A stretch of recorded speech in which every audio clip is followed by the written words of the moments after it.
selamat pagi. Perkenalkan, nama saya Linda. Kamu boleh panggil saya Kak Linda saja.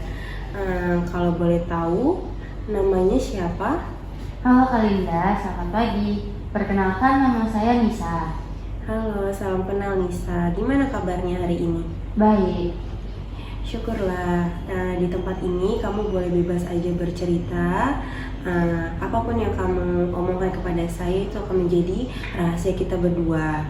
Jadi sebanyak yang kamu mau omongin ke saya dan sesedikit yang kamu bicarakan juga itu bakal jadi rahasia kita berdua. Kalau boleh tahu, kamu pernah konseling seperti ini sebelumnya? Belum pernah sih Kak, soalnya ini pertama kalinya. Oke, bagus kamu mau mencoba hal baru. Jadi sebelum itu kita perkenalan diri dulu dari cerita diri kamu sendiri, semacam hobi, kegiatan, atau hal-hal yang lagi kamu lakukan belakangan ini.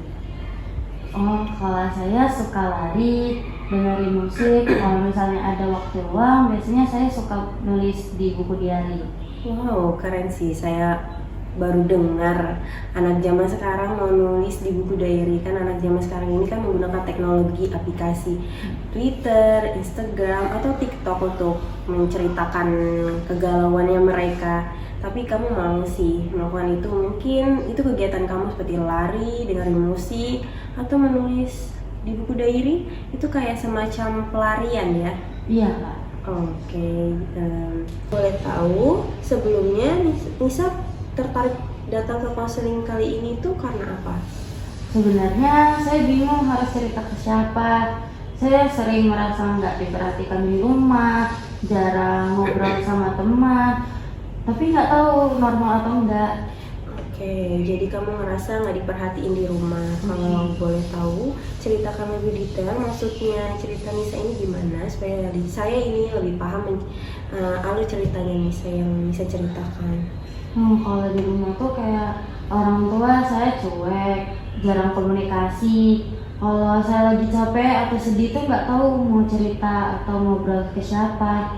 Mama lebih sayang atau lebih ngobrol sama anak yang lain, sedangkan ayah lebih perhatikan anak-anak sama istri yang lain gitu. Jadi saya bingung mau cerita ke siapa. Oke, jadi kamu ngerasa ayah kamu ini tidak peduli sama kamu dibanding sama anak-anak yang lain dari istri yang lain. Iya. Jadi kamu kurang rasa perhatian di rumah, kurang kasih sayang gitu ya? Iya. Saya mikir saya nggak penting di mata ayah gitu. Oke, kalau misalnya pikiran kamu itu datang, biasanya kamu melakukan apa? Biasanya saya sedih, kadang juga marah, tapi saya lebih sering menyendiri sih, kayak nangis sendiri atau enggak saya marah. Ya udah saya marah mendem gitu. Oke, dan kalau semisal kamu sedih, pikiran apa yang sering muncul di kepala kamu? Kayak ayah tuh lebih mentingin anaknya di sana, kayak perasaan saya tuh nggak enak. Justru saya lebih suka menyendiri atau enggak saya nangis gitu. Oke, yang saya pahami di sini pola kamu itu dari pikiran kamu, dari apa ya, kayak semacam ayah nggak penting di mata aku. Terus juga perasaannya Nisa itu adalah sedih dan marah, betul. Terus juga ada semacam perilakunya Nisa. Perilakunya Nisa itu adalah suka menyendiri, betul. Iya. Sedih, atau malah melarikan diri dari hal-hal yang sebenarnya Nisa nggak melakukan itu.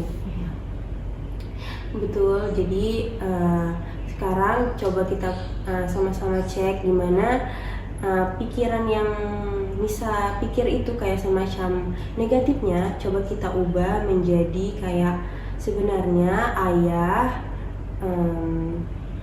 punya perhatian sedikit, walau yang Nisa harapkan. Gimana rasanya? Kalau dipikir gitu sih mungkin bisa agak ringan ya Kak. Nah, itu contoh perhatian kecil dari ayah. Coba sedikit Nisa ganti nih pikiran negatifnya Nisa dari yang sebenarnya nggak peduli banget sama aku, jadi yang kayak ayah itu peduli walau sedikit perhatian kepada Nisa. Gimana coba rasanya? Kalau dipikir gitu kayak agak ringan sih kak, ayah kayak lumayan peduli. Oke, jadi kalau misalnya kayak gitu, misalnya perasaan Nisa nih dari 9/10, sudah mendengar kata pikiran yang positifnya jadi berapa? Mungkin 6. Oke, itu kemajuan yang bagus sekali Nisa. Coba ingin tahu lebih detail keluarganya Nisa, apakah boleh? Boleh? Oke. Boleh kak. Oke, bagaimana hubungannya Nisa dengan ibu? Kalau mama sih sibuk ya, mama seharian tuh ngurus warung, jadi jarang ngobrol sama mama. Kalau saya mau cerita biasanya mama tuh cuma jawab singkat atau bahkan mama tuh jarang nanggepin yang puas gitu, jadi kayak malas mau cerita, jadi saya milih kayak diam gitu. Jadi kamu ngerasa ibu kamu ini fokus ke pekerjaannya dibanding ke kamu. Jadi kamu ngerasa jadi nggak dirawat atau malah kayak semacam diperhatiin. Kamu sebenarnya maunya diperhatiin kecil, kayak udah makan gak nak gitu ya? Iya, kadang saya juga iri sama teman-teman saya kalau kayak mereka tuh bisa cerita sama ibu atau mama mereka, tapi saya tuh malah kayak nggak bisa cerita gitu. Kadang juga takut ganggu, takut kalau mau cerita, apalagi nih dengan respon mereka yang kayak udah gitu. Jadi kamu ngerasa rumah kamu ini kurang tepat untuk kamu bercerita ya. Jadi kayak semacam kamu sering ingin keluar, jalan-jalan sama teman-teman kamu, nongkrong. Itu yang membuat kamu kurang nyaman sama orang rumah. Iya, jadi kayak saya lebih suka sendiri atau enggak ya kayak kakak bilang tadi, saya suka keluar. Oke, saya paham sih rasanya gimana nggak punya teman cerita, nggak punya tempat untuk pulang, padahal ada rumah tapi itu bukan tempat kamu sebenarnya untuk pulang jadinya. Iya, jadi kayak kurang serak aja gitu kalau di rumah. Dengan kakak kamu sendiri, apakah Nisa punya kakak atau Nisa anak tunggal? Saya punya 2 kakak. Bagaimana hubungannya? Kalau hubungannya sih, kakak saya yang pertama itu udah punya keluarga sendiri, dia udah nikah, jadi jarang kalau mau cerita juga agak susah, soalnya udah jadi ibu rumah tangga, jarang ketemu. Kalau kakak kedua saya itu sibuk kuliah, dia juga jarang di rumah, lebih suka keluar bareng teman-temannya atau lebih suka jalan sama pacarnya. Jadi saya sedih, kadang juga mau ajak kakak keluar susah, bisa kalau mau cerita ke mama juga bingung gitu. Jadi kamu sebenarnya punya celah sih sebenarnya dekat sama kakak kamu yang kedua, cuman karena dia sibuk dengan kuliahnya, jadi kamu ngerasa nggak enak kalau misalnya cerita ke dia. Iya. Jadi ngerasa ngerepotin, ngebebanin gitu ya. Iya. Kalau misalnya sama ayah, seperti sama kakak juga nggak, komunikasinya kurang atau ayah juga sering keluar atau ada sering di rumah? Kalau sama ayah sih, ayah jarang di rumah, ayah juga pekerjaannya kan mudik mulir, jadi jarang bisa ngobrol sama ayah. Ayah juga sering merhatiin anaknya yang lain gitu. Oke, sebenarnya saya paham gimana rasanya, itu sangat berat. Jadi kamu ngerasa orang-orang di sekitar kamu ini, orang-orang rumah yang seharusnya tempat kamu pulang, malah bukan yang kamu mau, gimana ya, kayak semacam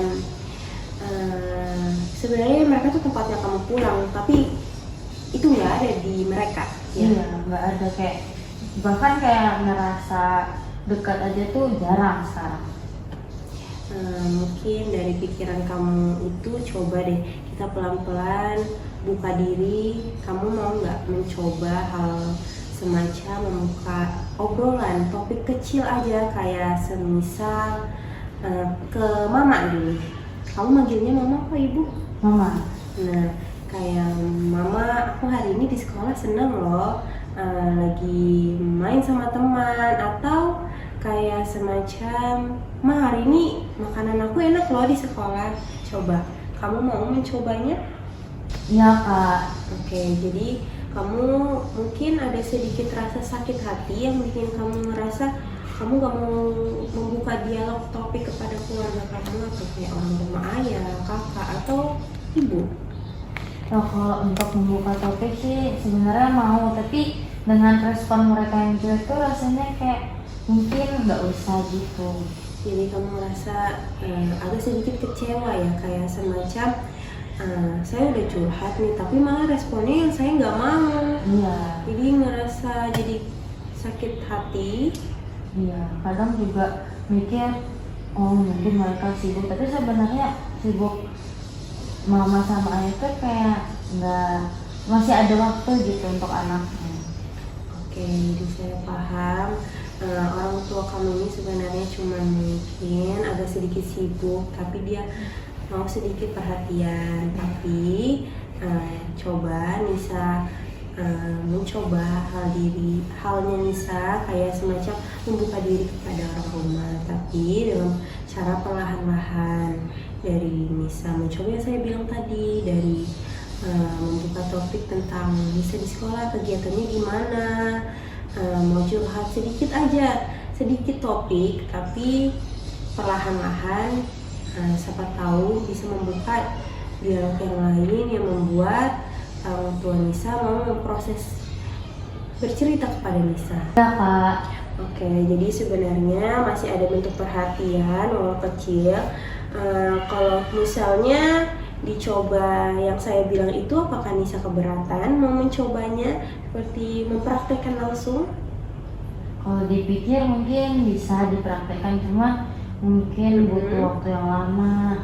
Jadi soalnya kan masih ada kayak rasa yang nggak enak gitu. Oke, itu bagus sekali juga Nisa mau mencobanya, artinya coba pikiran Nisa menjadi lebih positif. Kalau semisal ada hal yang menyakitkan buat Nisa, nggak apa-apa, marah aja dulu, diam aja dulu. Mungkin semacam Nisa kalau misalnya marah silent treatment. Iya. Oke, nggak apa-apa. Itu hal-hal kecil seperti itu jangan dipaksa dulu. Tapi kalau misalnya Nisa mau mencobanya, tidak apa-apa. Dari yang saya pahamin itu, dari cerita yang Nisa ceritakan kepada saya, itu adalah strategi coping juga, bagi sifatnya lebih ke pelampiasan. Kita bisa coba strategi lain yang mungkin lebih menenangkan Nisa, misalnya dari menulis surat untuk ayah, kayak semacam cerita di buku diary juga, tapi itu sangat berbeda kayak semacam surat aja. Tapi jangan khawatir, Nisa nggak perlu ngasih ke ayahnya langsung atau ke orangnya langsung. Nisa cuma untuk melampiaskan aja di surat itu. Jadi kayak semacam menulis aja untuk melampiaskan perasaannya Nisa supaya lebih lega. Jadi nggak perlu mendem terus, karena mendem itu rasanya sakit, betul? Iya. Gimana? Apakah Nisa mau atau mungkin kayak kayak malu kok nulis kayak gitu atau gimana? Boleh sih Kak. Jadi saya bisa kayak ngelamar orang tanpa dimarahin. Oke, betul juga. Itu mungkin agak sedikit ke coping adaptif. Selain itu, kamu juga bisa nih coba lebih sering ngobrol. Itu yang saya bilang tadi, ngobrolnya kayak semacam topik kecil aja dulu, mencoba. Tapi jangan dipaksa kalau misalnya nggak mau. Misalnya kalau misalnya lagi nggak mood nih, kan anak zaman sekarang nih kan nggak mood gitu kan. Nah, jadi coba aja dulu. Kalau misalnya nggak mood, nggak apa-apa, nggak usah dicoba. Cobanya di lain hari aja tuh, nanti pas misalnya udah mood. Nanti saya coba. Oke, mungkin itu aja dari yang saya kasih ke Nisa. Jadi mungkin minggu depan kita rencananya kayak semacam mengubah pikirannya Nisa lagi dari yang negatif tentang ayah yang nggak mau perhatian sama Nisa. Oke, selain itu juga kamu bisa coba yang saya bilang tadi, ngobrol terhadap orang rumah, cara pendekatannya terlebih dahulu yang saya bilang. Tapi kalau semisal Nisanya nggak mood, kan anak zaman sekarang ini kan banyak nggak moodnya. Tapi kalau misalnya Nisa mencoba itu hal yang bagus tahu. Apakah Nisa mau mencoba yang saya bilang itu? Tapi kalau nggak mau juga saya nggak bakal maksa. Jadi itu adalah strategi gimana Nisa mau mencoba hal-hal yang seharusnya di dalam pikiran Nisa aku nggak mau itu pikiran kayak semacam gengsi.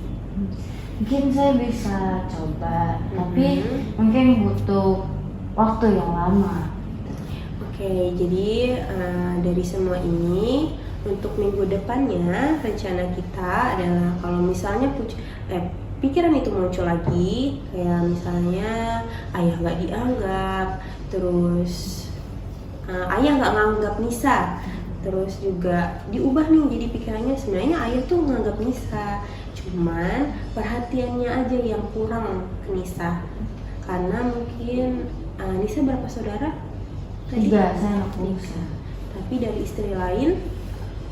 Kalau ditotalin saya 6 saudara. Oke, nah itu banyak gitu.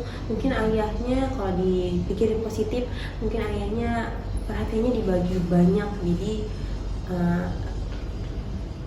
pusing lah ya anggapannya orang tua kayak gitu. Tapi kalau dari saya nggak apa-apa, pikiran itu juga marah itu juga normal. Mungkin Nisa ngerasa ayah pilih kasih ya, ibu pilih kasih ya, tapi sebenarnya orang tuh nggak kayak gitu kok. Kalau Nisa pikirannya positif, tapi ya nggak apa-apa kalau misalnya Nisa mau pikirannya kayak gitu. Oke, makasih ya Nisa udah mau cerita kepada saya, udah mau meluapkan yang udah ada di dalam unek-uneknya Nisa. Bagus sekali juga kalau misalnya Nisa mau mencoba yang sudah saya bilang strateginya. Jadi mungkin sekian dari saya. Oke, makasih ya Kak untuk hari ini. Iya, sama-sama. Saya juga terima kasih karena Nisa udah mau terbuka nih sama saya, udah mau bercerita banyak. Kasih ya Nisa. Ya, sama-sama Kak.